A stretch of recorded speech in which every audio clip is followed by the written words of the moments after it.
বসবাসরত প্রবাসী বাংলাদেশিদের মিলনমেলায় মুখরিত হয়ে উঠেছিল মেট্রো বিচ পার্ক।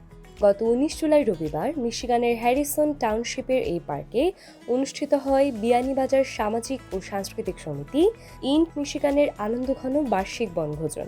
দুপুরে বেলুন উড়িয়ে বনভোজনের আনুষ্ঠানিক উদ্বোধন করেন আমন্ত্রিত অতিথি ও সংগঠনের সদস্যরা।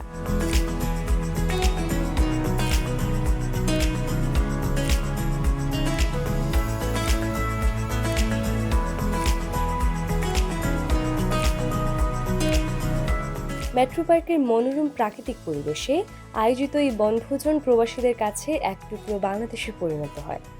বিচের পাড়ে আয়োজিত এই অনুষ্ঠানে আগত অতিথি এবং সংগঠনের সদস্যদের স্বতঃস্ফূর্ত অংশগ্রহণে পুরো পরিবেশ প্রাণবন্ত হয়ে ওঠে। দিনের বেশিরভাগ সময় জুড়েই কেউ মেতেছিলেন নানা ধরনের খেলাধুলায়, আবার কেউ কেউ বিচের পানিতে সময় কাটিয়ে আনন্দ উদযাপন করেন।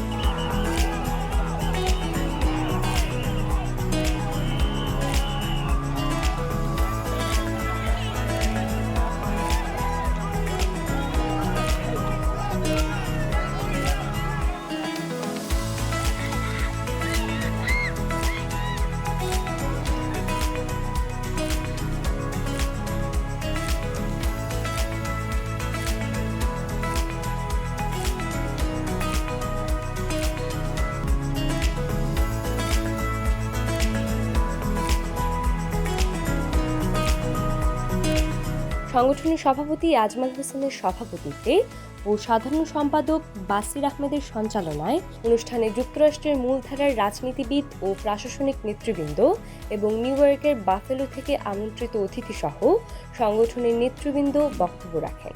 এই সময় সংগঠনের সভাপতি ও সাধারণ সম্পাদক সহ অন্যান্য সদস্যদের হাতে বাফেলোর পক্ষ থেকে একটি ক্রেস্ট তুলে দেন আগত অতিথিরা।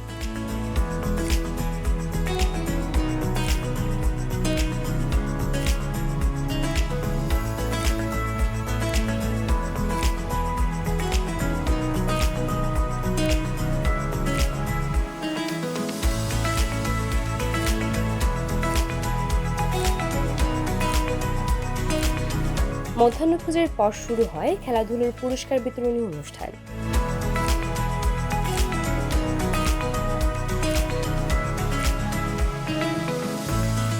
বনভোজনের অন্যতম আকর্ষণ ছিল রাফেল ড্র। এতে প্রথম পুরস্কার হিসেবে ছিল একটি হ্যামার গাড়ি এবং দ্বিতীয় পুরস্কার ছিল মিশিগান থেকে ঢাকা যাওয়ার বিমান টিকিট। এছাড়া বিজয়ীদের জন্য 3টি স্মার্ট টিভি সহ অসংখ্য আকর্ষণীয় পুরস্কার রাখা হয়েছিল। প্রবাসীর কর্মব্যস্ত জীবনে কমিউনিটি সদস্যদের মধ্যে পারস্পরিক ভ্রাতৃত্ব ও সৌহার্দ্য বৃদ্ধির লক্ষ্যেই এই বনভোজনের আয়োজন করা হয়েছে বলে জানান সংগঠনের সভাপতি আজমাল হোসেন। পরিশেষে আয়োজক কমিটির পক্ষ থেকে সফল এই আয়োজনে যোগদানের জন্য উপস্থিত সকলকে আন্তরিক ধন্যবাদ জানানো হয়।